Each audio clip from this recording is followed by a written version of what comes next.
దేవుడు చేసే కార్యాలు ఎప్పుడు అద్భుతంగానే ఉంటాయి. మీరెప్పుడైనా ఒక సామాన్యమైన రైతు బిడ్డ ప్రపంచంలోనే అత్యధికమైన ప్రజలకు సువార్త చేస్తాడు అని అనుకున్నారా? పెద్దగా డిగ్రీలు లేని వ్యక్తి అమెరికా ప్రెసిడెంట్లకే సలహాదారుడిగా వ్యవహరిస్తాడు అని ఊహించగలరా? బాగా బిడియం ఉన్న ఒక వ్యక్తి దేవుని గురించి ప్రకటిస్తే మద్యం అమ్మకాలు 90% పడిపోయి విడాకుల కేసులు కనుమరుగయ్యి కుటుంబాలు కట్టబడతాయి అని ఆలోచించగలరా? అయితే ఇవన్నీ దేవుడు ఒక సామాన్యమైన వ్యక్తిని అసాధారణంగా వాడుకుని చేసి చూపించాడు. ఆయనే బిల్లీ గ్రాహం.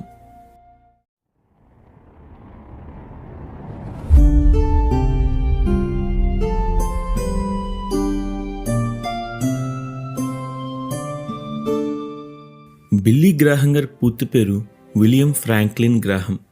ఈయన 1918 నవంబర్ 7న అమెరికా దేశంలో చార్లెట్ అనే ప్రాంతంలో జన్మించారు. ఈయన తండ్రి ఫ్రాంక్లిన్ గ్రాహం గారు 200 ఎకరాల భూమి గల ఒక రైతు. తల్లి మార్ గ్రాహం. వీరిద్దరూ చాలా భక్తి గలవారు.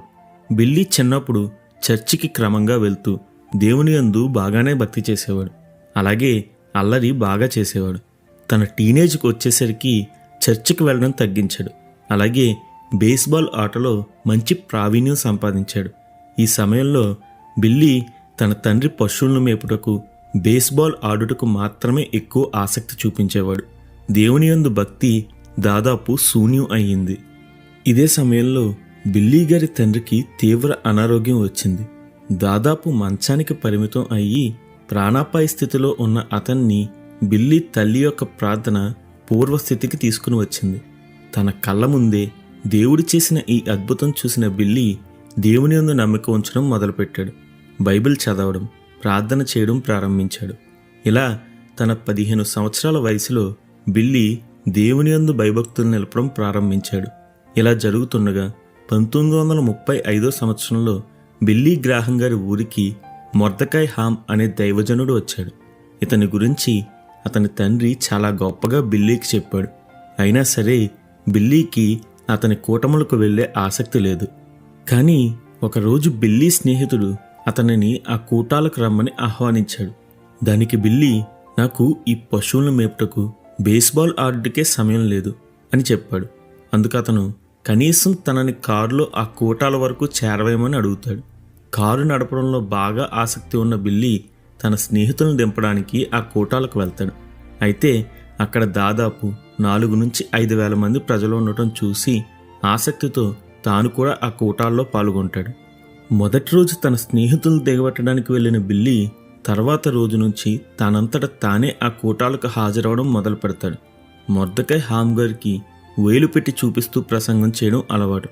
అతను అలా ప్రసంగం చేస్తుండగా బిల్లీ తననే అంటున్నారు అనుకుని తన ముందున్న వారి టోపీలు వెనకాల దాక్కుని కూర్చునేవాడు. ఇలా 11 వారాలు జరిగిన కూటాల్లో ఒకరోజు మొర్దెకాయ్ హామ్ గారు పాపాల గురించి ప్రసంగిస్తూ నువ్వే ఆ పాపివి అని వేలు పెట్టి చెప్తుండగా ఆ మాటలు తన హృదయాన్ని తాకి నేనా అని అక్కడే బిల్లీ గ్రాహం గారు కుప్పకూలిపోయారు. తాను చేసిన పనులు ఆయనకి ఎలా తెలిసాయి అని ఆలోచిస్తూ తన పాపాల విషయమే పశ్చాత్తాపడ్డారు. ఆ రోజే రక్షణ పొందుకుని ఇంటికి వచ్చి తన తల్లిదండ్రులతో, అమ్మా, నాన్న, నేను రక్షణ పొందాను. దేవుడు నా పాపాలను నాకు తెలియజేశాడు. నేను నా పాపాలను దేవునితో ఒప్పుకొని విడిచి రక్షణ పొందాను అని చెప్పారు. ఇది విన్న అతని తల్లిదండ్రులు అతని కౌగిలించుకుని ముద్దులు పెట్టుకున్నారు. అప్పటి నుండి బిల్లీ గ్రాహం గారి ప్రవర్తనలో గొప్ప మార్పు వచ్చింది. అంతకుముందు దూకుడుగా తన చెల్లెలను కొడుతూ ఏడిపిస్తూ ఉండే బిల్లీ ఎంతో మార్పు చెందారు.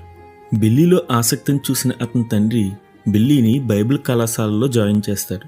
ఇలా బిల్లీ ఫ్లోరిడా బైబిల్ కళాశాలలో చదువుతూ ఉండగా ఒక రాత్రి దేవుడు తనను ఒక సువార్తికునిగా పిలుస్తున్న అనుభవాన్ని పొందుతాడు. అప్పుడు వెంటనే బిల్లీ ఆ స్థలంలో మోకరించి, దేవా, నేను నీవాడిని. నీవు నన్ను ఎక్కడికి వెళ్ళమంటే అక్కడికి వెళ్తా. నీవు నన్ను ఏమి చేయమంటే అది చేస్తా అని తీర్మాన ప్రార్థన చేశాడు.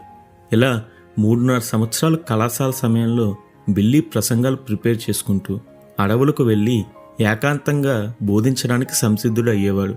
కాలేజీ ఫీజుల కోసం ఖాళీ సమయాలలో ప్రతిరోజు బ్రష్లు అమ్ముకుంటూ సువార్త చేసేవాడు.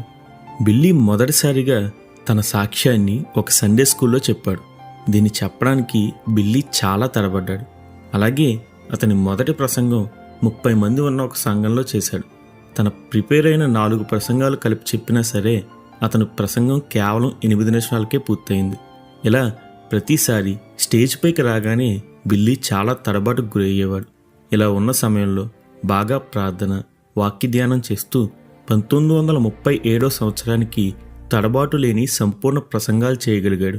తాను సువార్త చేస్తూ ఆత్మల కొరకే భారంతో ప్రార్థిస్తూ ఉండే బిల్లీ ప్రార్థనకు చాలా ఎక్కువ సమయం ఇచ్చేవాడు. దీనివలన ప్రసంగం చేస్తూ స్టేజ్ పైనే నీరసం వచ్చేది. అయినా సరే ప్రార్థనా సమయాన్ని బిల్లీ ఎప్పుడూ తగ్గించలేదు. బిల్లీ గారు ఫ్లోరిడా బైబిల్ కళాశాలలో ఉండగానే రూత్ గ్రాహం గారిని కలుసుకున్నారు. ఈమె తల్లిదండ్రులు చైనా దేశానికి మిషనరీలు. చూసిన మొదట్లోనే దేవుడు తనకు సిద్ధపరిచిన స్త్రీ ఈమెనే అని బిల్లీ గారు విశ్వసించారు. 3 సంవత్సరాల పరిచయం తర్వాత దేవుని చిత్తంలో